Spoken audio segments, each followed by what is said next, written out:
Veg கைவ் சேனலுக்கு உங்களை அன்புடன் வரவேற்கிறேன். இன்னைக்கு நம்ம தஞ்சாவூர்லயும் கேரளா பக்கத்துலயும் ஃபேமஸான ஒரு கொழுக்கட்டை, அடை கொழுக்கட்டைன்னு பேரு. இது ரொம்ப ஆத்தென்டிக்கா எல்லாருமே அந்த காலத்துல இருந்து செய்துட்டு வர்ற ஒரு பிரேக்ஃபாஸ்ட் டிஃபன் அப்படின்னு சொல்லலாம். இதுக்கு எல்லா வகை பருப்பும் போடுவாங்க.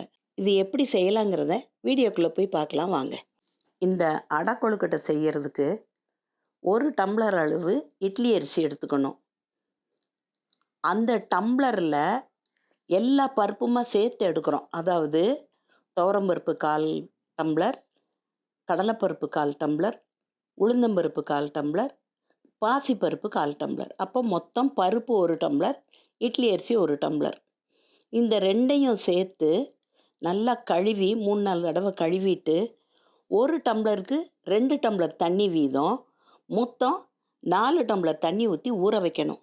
3 மணி நேரம் ஊற வைக்கணும். இந்த தண்ணியை ஊற்றி தான் நம்ம அரைக்க போகிறோம்.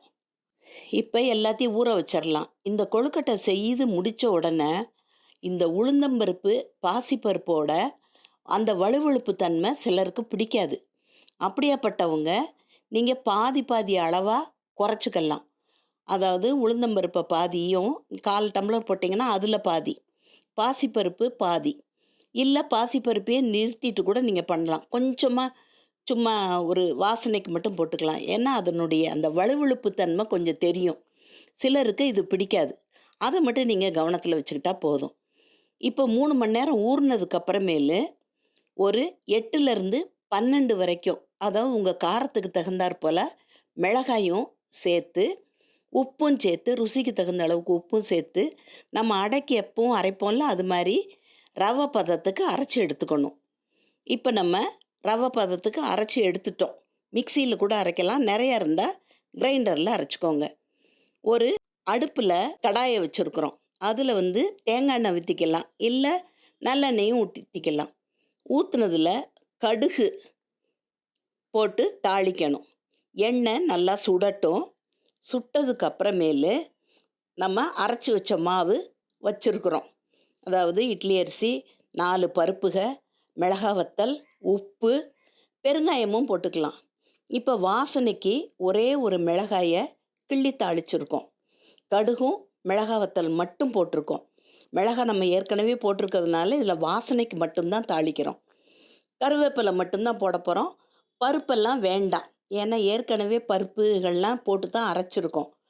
இல்லை எனக்கு வேணும்னு நினைக்கிறவங்க கொஞ்சம் போல் உளுந்தம்பருப்பும் கடலைப்பருப்பும் சேர்த்துக்கலாம். நான் இன்றைக்கி சேர்க்கலை. கருவேப்பிலை நல்லா பொரிஞ்சிருச்சு. பொரிஞ்ச உடனே அரைச்சி வச்சுருந்த மாவை அதில் ஊற்றிட்டோம். அதாவது நம்ம அளந்து வச்சுருந்த தண்ணியை ஊற்றி தான் அரைச்சோம். அந்த தண்ணியைத்தான் இப்போ இதோடு சேர்த்துருக்கோம். மிக்ஸி கழுவுறதுக்கும் தனியாக கொஞ்சம் தண்ணி அதிலேருந்து எடுத்து வச்சதை தான் ஊற்றியிருக்கோம்.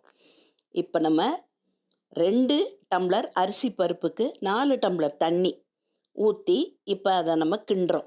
எப்போவும் நம்ம கொழுக்கட்டைக்கெல்லாம் கிண்டுவோம்ல, அதே மாதிரி தான். பெருங்காயம் கொஞ்சம் தூக்கலாக போட்டுக்கோங்க. ஏன்னா பருப்புகள்லாம் இருக்கிறதுனால கொஞ்சம் ருசியும் மணமும் நல்லா இருக்கும். அதோட வயிற்றுக்கும் நல்லது, வாயு கொள்ளாமல் இருக்கும். இப்போ இது நல்லா எப்பவும் கொழுக்கட்டை கிண்டுற மாதிரி நல்லா உருண்டு வரணும். பாத்திரத்தில் ஒட்டாத அளவுக்கு நம்ம கிண்டி கொடுக்கணும். உங்களுடைய அடுப்போட எரியிற தன்மையை பொறுத்து எப்படியும் ஒரு 20 நிமிஷத்துலேருந்து 30 நிமிஷம் வரைக்கும் ஆகலாம். ரொம்ப அதிகமாக அடுப்பை எரிய விட வேண்டாம், அடி பிடிக்கும்.